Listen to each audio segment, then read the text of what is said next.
Cheat Code Support Strategist by myheadinthecoudsnotcomingdown. Read by Rat Overlord. Chapter 16, Potential. Summary, Staff Room Gossip.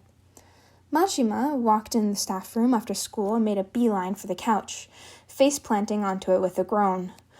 "Eraser, never let me give you a hard time about your problem children again."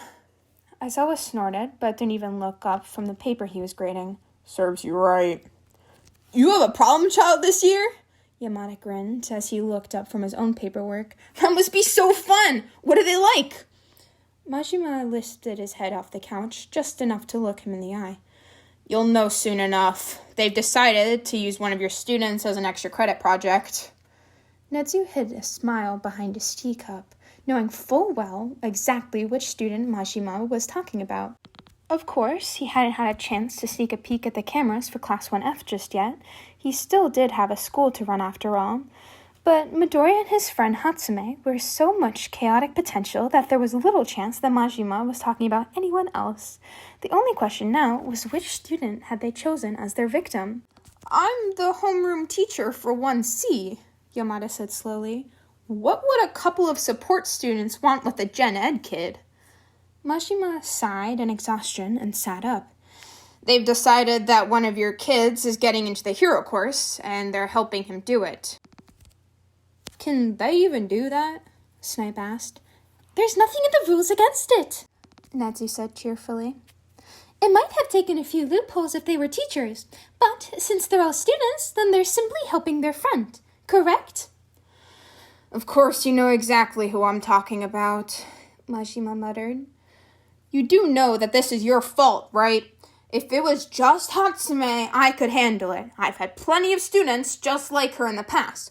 But whenever she's combined with your protege..." "Wait, you have a protege?" Yamada yelled, making Aizawa finally look up from his papers to cancel his quirk. Not that Yamada noticed or even cared. "You never take on personal students! What even is this kid?" "A hellspawn, probably," Aizawa said. "He has to be if he caught the rats to attention." Natsu simply smiled and let his faculty form their own opinions. Many of them already knew about Midoriya, and some had even met him, but the few who hadn't were all listening to the conversation with a mixture of curiosity and fear. All Might, in particular, looked vaguely terrified after the chat that Netsu had had with him the other day. Not that the scolding had been undeserved, of course, but it meant that he was probably a bit more primed to be scared of Midoriya's potential and of Netsu's interest in him. Netsu was honestly more disappointed that All Might had forgotten about Midoriya after accidentally showing him his weakness than he was about the whole telling him not to be a hero thing. Netsu was still a little bit upset, since heroism had apparently been Midoriya's lifelong dream, but the fact was that he was quirkless. As sad and terrible as it was, Netsu couldn't pretend that Midoriya wouldn't have been at a distinct natural disadvantage, not just in combat, but in the flashy popularity contest that was defining the industry. It probably didn't matter which hero he had asked. They probably would have given the exact same answer, so at least All Might had tried to be polite about it. Forgetting about the boy, however, was a much more serious offense. If Midoriya had secretly been a villain, or had taken All Might's advice badly, it could have been disastrous for all of Japan.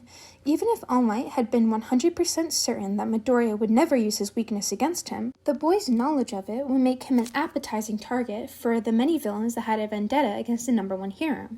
By not communicating the encounter to anyone, not even Tsukauchi, All Might had put not only himself, but also an innocent civilian in danger, which was idiotic no matter what ranking he held.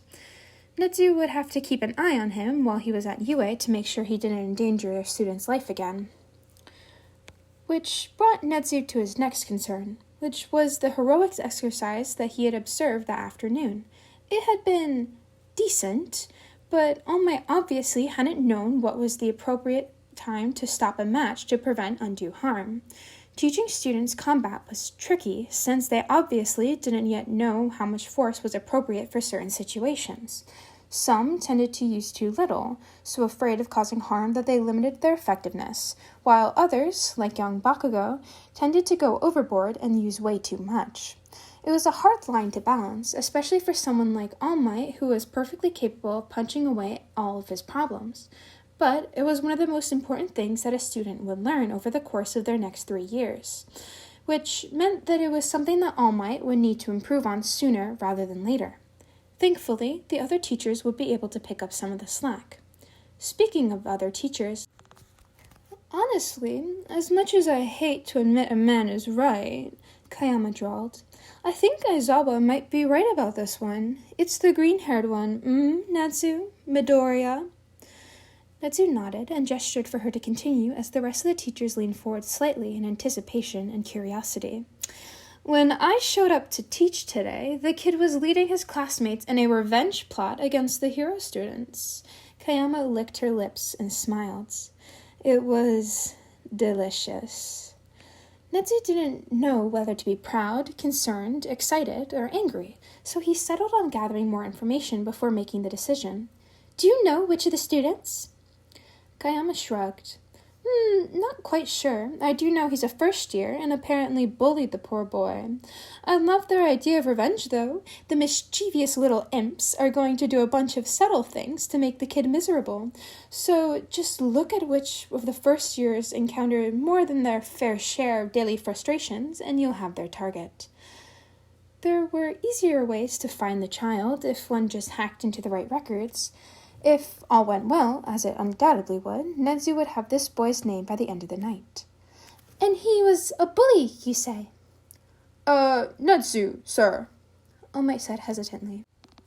Please tell me you're going to stop this rather than joining in. All Might visibly gulped at the sharp smile that Netsu gave him. Now, All Might, one of the goals of a teacher is to help one student accomplish their goals. What kind of teacher would I be if I didn't give Midoriya any assistance? But, don't bother, Aizawa said. That kind of pettiness is right up Netsu's alley. So, at least he's only going to be taking it out on one brat rather than the whole of humanity. The only thing he'll have to worry about is the conspiracy theorists trying to accuse the kid of being a secret love child or something. So, Yamada grinned. I get to meet this little listener? Which of my students has he adopted? I think Midoriya said his name was Shinso, Powerloader sighed. He has a brainwashing quirk. Ah, good choice. I approve, Netsu chirped. He remembered Shinso from the exams, of course. It was a shame that he didn't get enough points, but despite this, and Aizawa's best efforts, the school board had shot down every single one of the alternate exam ideas they had proposed, leaving Shinso in general education until he was able to prove himself during the sports festival. Brainwashing? Aizawa said. It's an intriguing quirk. I can see why Midoriya was so drawn to it, Netsu chirped. Young Shinso can control anyone provided that they answer one of his questions. And of course it's useless against robots, Aizawa muttered, and dragged a hand down his face. Please tell your protege to not only focus on the kid's quirk. With a drawback like that, he'll have to be able to fight without it. Oh, you don't have to worry about that, Netsu dismissed. I do believe that Midoriya would be the last person to limit a person entirely based upon their quirk. Oh, Kayama asked, and why's that? There was a moment of tense silence before All Might, to Netsu's surprise, answered. Because he's quirkless. That explains it. Aizawa said after a moment. If he caught your attention, he obviously doesn't let it limit him. Good.